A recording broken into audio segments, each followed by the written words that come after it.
ورنہ مکے والے تو سارے حضور پہ جان چھڑکتے تھے، سرکار دو عالم پر مکے والے جان چھڑکتے تھے۔ ایک دفعہ حضور گم ہو گئے جنگل میں یا دیر ہو گئی، واپس نہیں آئے، تو عبد المطلب پریشان کھڑے ہیں، اور اس کے بعد جناب یہ ہے کہ ادھر آدمی دوڑائے ادھر آدمی دوڑائے، حتیٰ کہ آ کے کعبے کا طواف کیا عبد المطلب نے، طواف کر کے ملتزم پہ کھڑے ہوئے اور دعا مانگی، یا رب رد علی ولدی محمد۔ وہ کافر تھے جو ہم کہتے ہیں یا عبد القادر جیلانی، ہم پکے اہل سنت ہیں۔ یہاں کھڑے ہو کے رو رہا ہے عبد المطلب، یا رب رد علی ولدی محمدا، یا اللہ میرا ولد میرا بیٹا محمد مجھے واپس کر دے۔ طواف ختم کر کے باہر نکلے تو دیکھا کہ ابو جہل نے اونٹنی بٹھائی اور حضور اونٹنی پہ سوار ہیں، حضور کو اتارا اور عبد المطلب کے پاس لے کے آئے، دیکھو آپ کا بیٹا محمد۔ ڈھونڈ کے لانے والا کون ہے؟ ابو جہل۔ اسی لیے اللہ فرمایا میرے مدنی میرے احسان کیسے بھول سکتے ہو، وجدک ضالا فہدی، آپ تو گم ہو گئے تھے، ہم نے پھر آپ کو واپس کیا۔ عبد المطلب بڑے خوش ہوئے۔ ابو جہل نے کہا عبد المطلب ایک بات سنو، یہ بچہ کیا ہے؟ انہوں نے کہا میرا بیٹا ہے، میرا پوتا ہے، عبداللہ کا بیٹا ہے۔ انہوں نے کہا نہیں نہیں یہ بات نہیں ہے، یہ تو ابھی 4 سال کی عمر بھی نہیں ہوئی ہے، یہ جنگل کے فلاں جگہ پر ایک چھوٹے درخت کے نیچے کھڑے ہوئے تھے، اس کی ٹہنی کو پکڑ کے ہنس رہے تھے اور مسکرا رہے تھے، میں نے دیکھا تو اونٹنی بٹھائی اور ان کو پکڑ کے اپنے پیچھے بٹھایا، اونٹنی کو چلاتا ہوں اونٹنی چلتی نہیں۔ میں حیران ہو گیا کہ میری اونٹنی، ابو جہل کی اونٹنی پتہ ہے جب حضور پاک حج کی قربانی کے لیے لائے تھے نا، تو اس سے پہلے کافروں نے کہا کہ 100 اونٹنی لے لیں، یہ اونٹنی ہمیں واپس کر دیں۔ ابو جہل اتنی قیمتی اونٹنی تھی۔ اس نے کہا میری اونٹنی تو میری آواز میں دوڑتی ہے، یہ اٹھتی نہیں چلتی نہیں۔ پھر کہتا ہے پتہ نہیں مجھے کوئی خیال آیا تو میں نے حضور پاک کو اپنے آگے بٹھایا، خود پیچھے بیٹھا تو اونٹنی اڑ پڑی جیسے ہوائی اور پرندہ اڑتا ہے۔ عبد المطلب نے کہا ابو جہل تجھے کیا پتا نہیں، یہ تو پوری دنیا کا امام بنے گا، تمہارے پیچھے کیسے بیٹھتا؟ جو آگے بیٹھنے کے لیے آیا ہے وہ پیچھے کیسے بیٹھ سکتا؟ یہ تو ساری دنیا کا امام ہوگا۔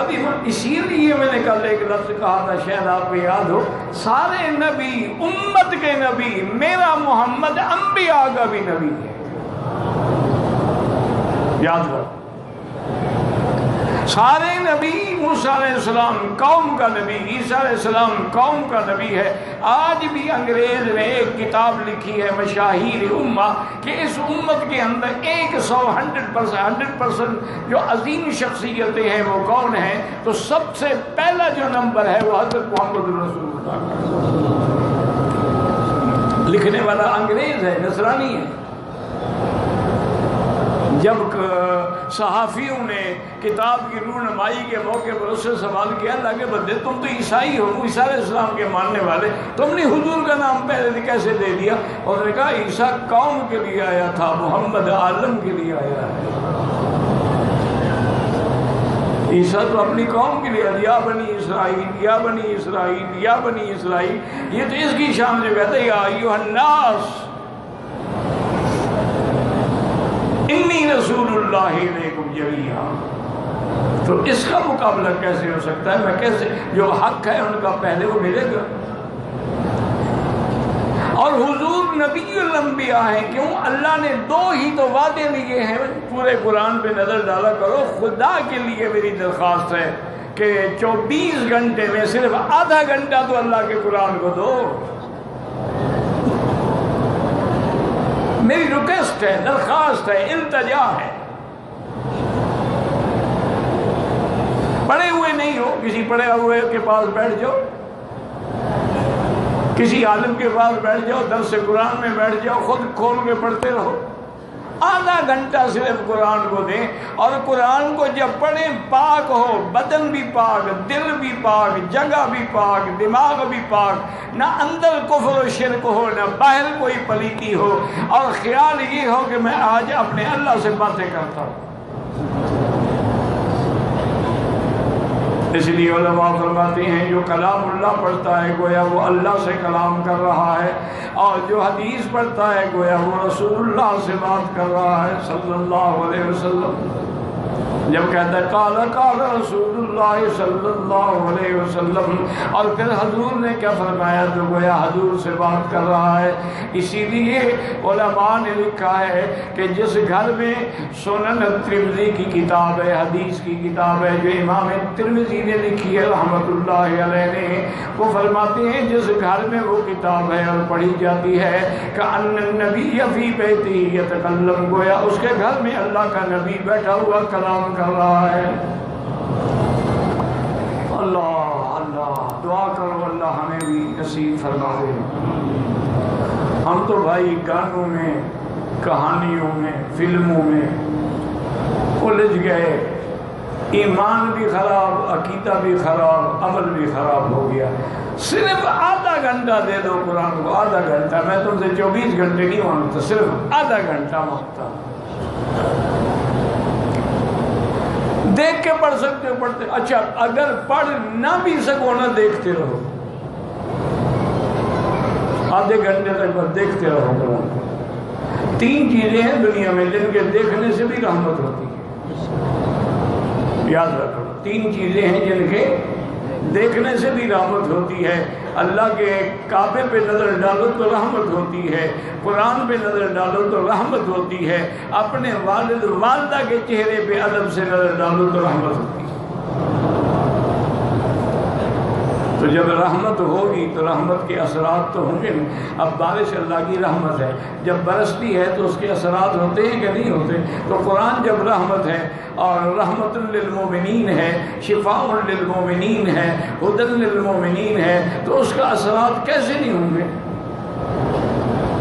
بس آدھا گھنٹہ صرف قرآن کو دے دے، اور جو میرے پڑھے لکھے بھائی ہیں وہ ترجمے کے ساتھ پڑھیں، اور پھر قرآن کے پیغام پہ غور کریں کہ قرآن اللہ نے کیوں اتارا حضور پر۔ اسی لیے ایمان سے کہیں قرآن آیا تھا کہ ہم اس سے صفحات کھول کے فال نکالیں۔ قرآن اسی لیے آیا تھا اگر مر جائے تو ہیلا اسقاط کریں۔ قرآن اسی لیے آیا تھا کہ مردوں کو پڑھ پڑھ کے بخشا کریں۔ قرآن اسی لیے آیا تھا کہ ہم تعویذ لکھ کے لوگوں کو دیا کریں۔ قرآن تو حاکم ہے، قرآن تو ہادی بن کے آیا ہے۔ یہ تو وہ کتاب ہے ھدی للمتقین ہے، یہ تو وہ کتاب ہے وَأَنِ احْكُم بِمَا أَنزَلَ اللَّهُ، میرا بندے اسی کے ساتھ فیصلہ کر۔ اور یہ تو وہ کتاب ہے کہ مَن لَّمْ يَحْكُم بِمَا أَنزَلَ اللَّهُ فَأُولَٰئِكَ هُمُ الْكَافِرُونَ، جو اللہ کے قرآن کے مطابق فیصلہ نہ کرے وہ تو کافر ہیں۔ تو اس پہ غور کریں، صرف آدھا گھنٹہ دے دیں، اور 6 مہینے کے بعد انشاءاللہ مجھے لکھیں کہ کیا برکات و ثمرات ہیں، کیا فائدہ ہوا ہے، کوئی زندگی میں انقلاب آیا ہے، کوئی تبدیلی آئی ہے کہ نہیں آئی ہے۔